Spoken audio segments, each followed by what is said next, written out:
This loaf has a little bit of everything: oats and seeds for a crunchy texture, honey for a little bit of sweetness, and coarse salt for the occasional super savory bite. You do need to have a little bit of patience though. That's because the dough needs to spend around 3 hours rising on your counter. Go watch a movie. Once the 3 hours are up, you're going to uncover the dough, shape it into a ball, and then gently wrap it so that it can keep rising for another half an hour. Meanwhile, heat up your Dutch oven in an oven set to 425 degrees.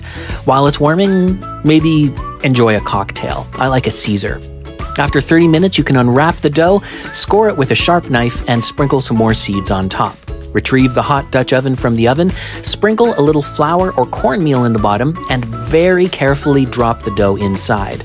Now, more waiting as it goes back in the oven. You're going to use this time to boil some water.